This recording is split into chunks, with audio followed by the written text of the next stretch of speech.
Someone asks you what you do, what do you say? I used to say I'm an architect because that's what I used to do. Right now, yeah, I wear a number of hats. I'm a content creator, I'm a published author, I'm a teacher, and I think the teacher is the most precise one to really describe the very core of what I love, what my passion is, where I found my strength.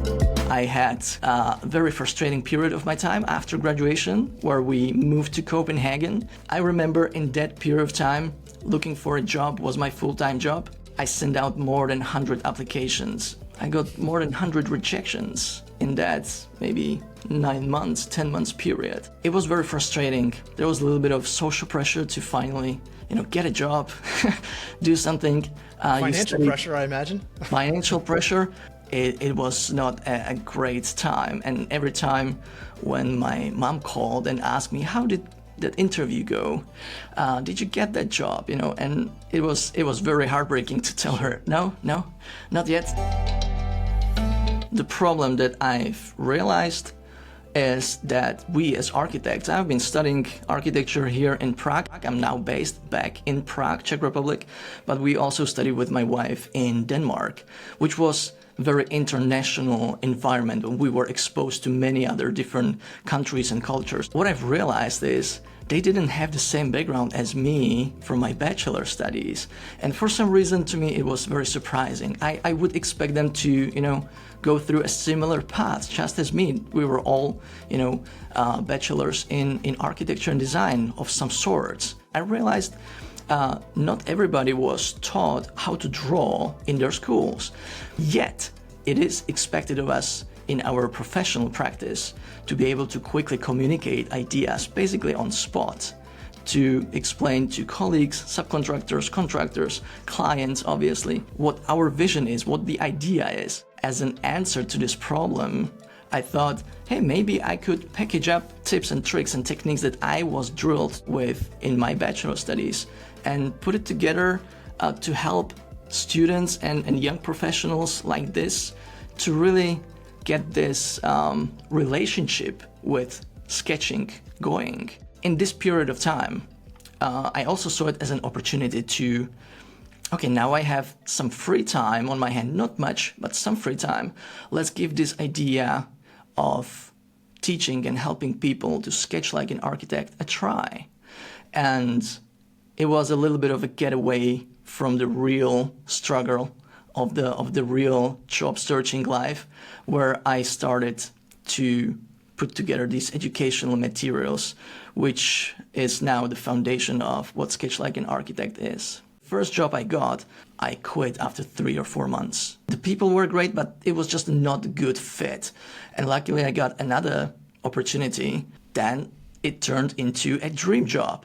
So I was very happy working as an architect in a company called Danielson Architecture. 50, 60 people, beautiful projects, young team. I was very happy there.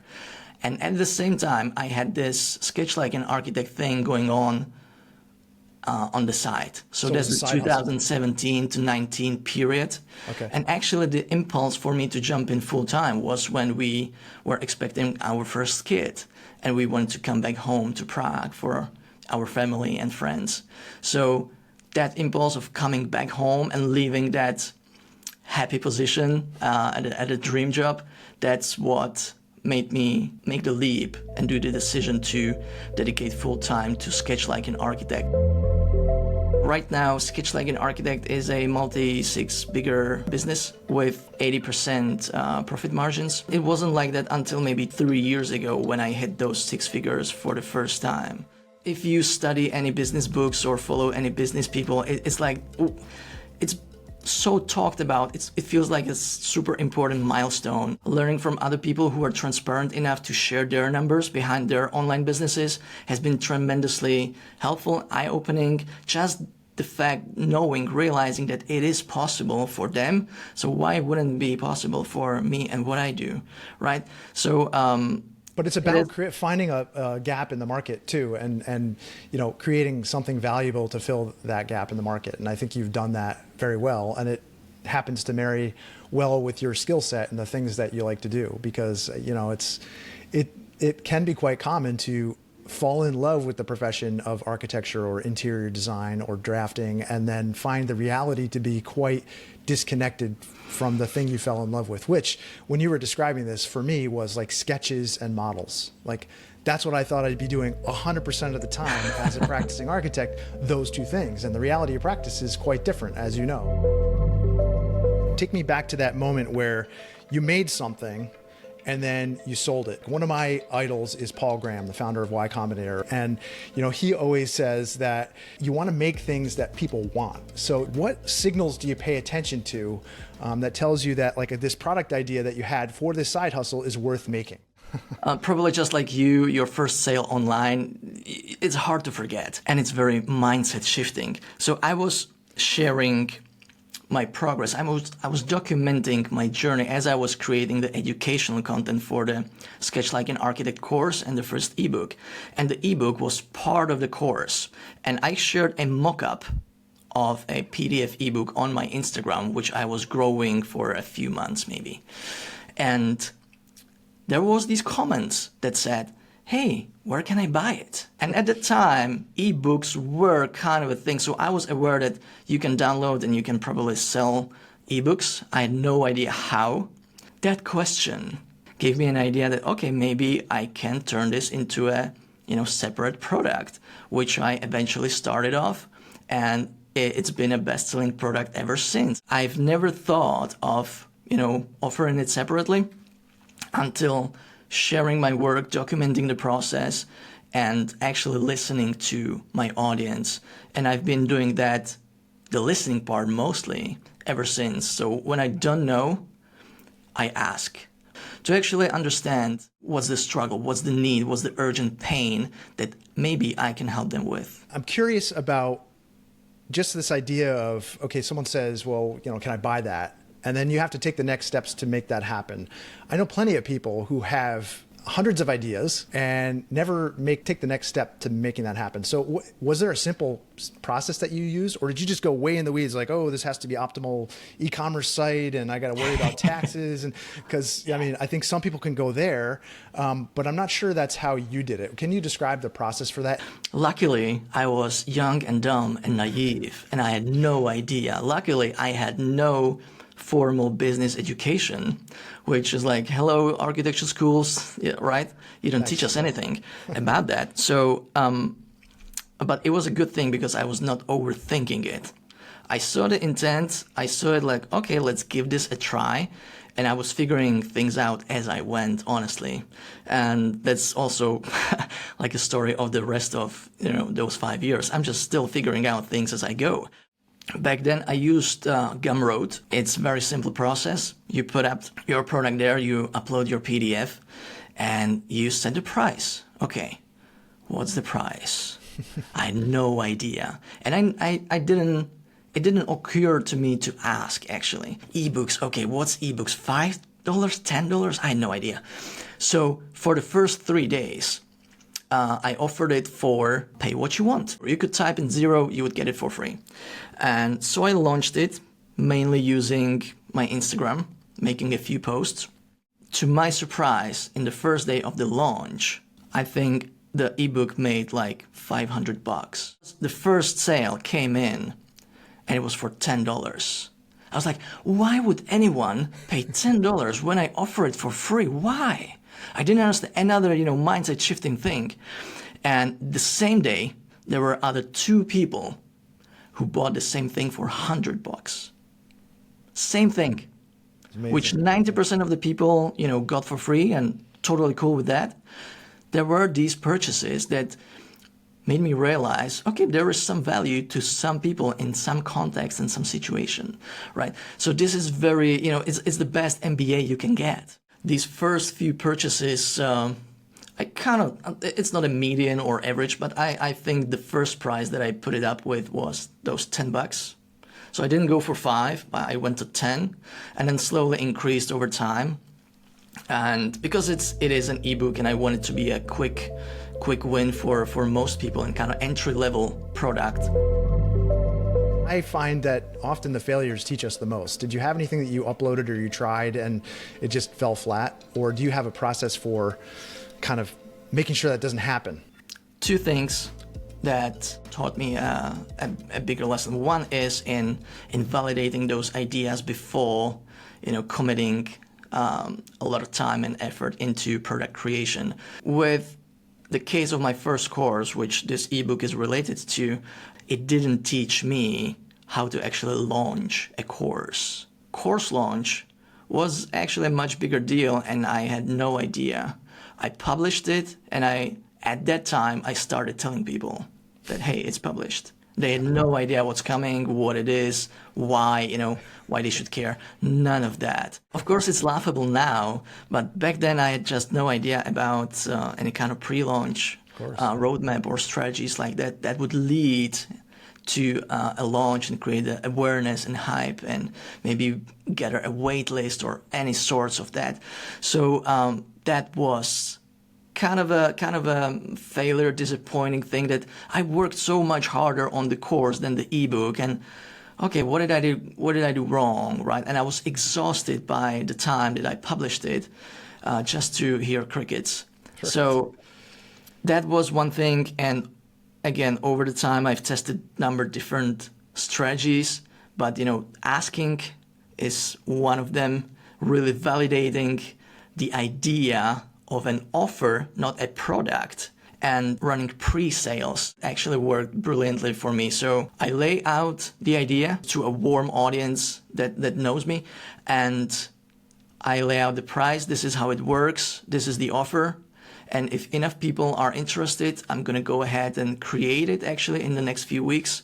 If not, back to the drawing board. But it usually worked well for me, especially with the Draw Famous Buildings course, which was validated on a free content where we draw a long live together, and people were saying how confidence building it was and they would like to learn more and draw other buildings. I used that pre-sale strategy with that course, and it actually worked brilliantly. And I knew that I was already being paid for creating the course, and I had these first customers, students, and I knew that I have something solid that I can build on.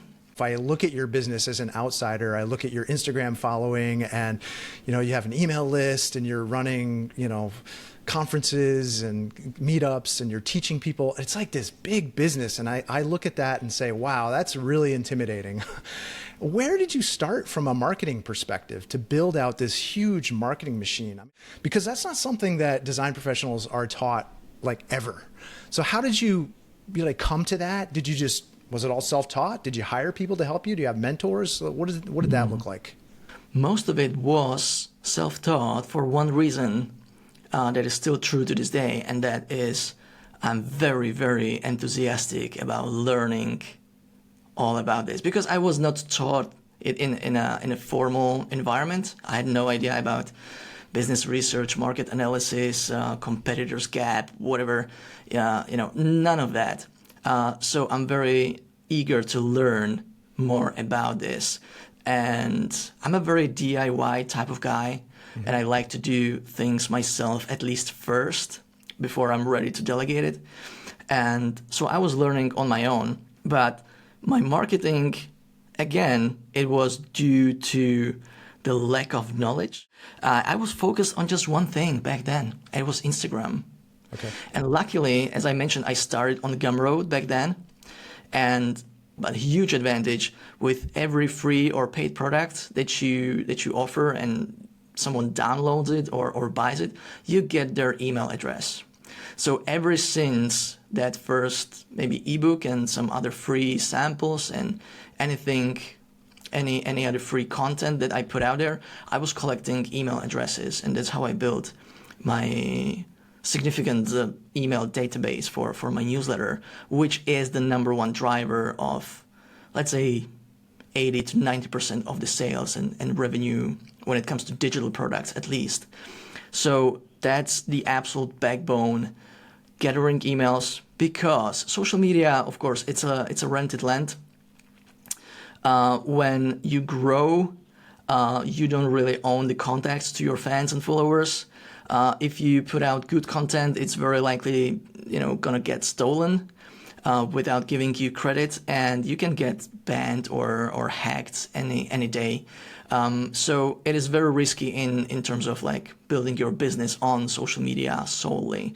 So taking these people somewhere where you own these contacts, like email addresses, where they actually give you permission to contact them and to nurture the relationship further, that's paramount important.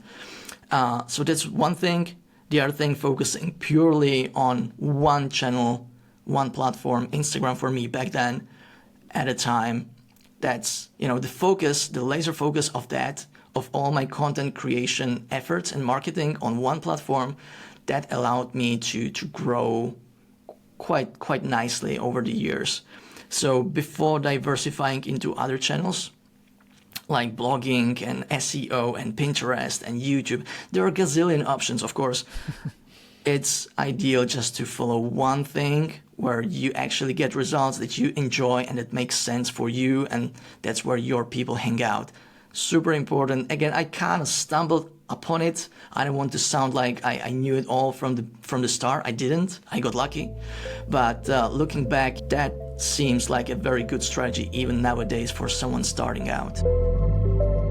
You're a father. As a parent myself, I know juggling all the business duties and what life looks like, and it can be stressful at times. How do you balance work and life? How do you approach that?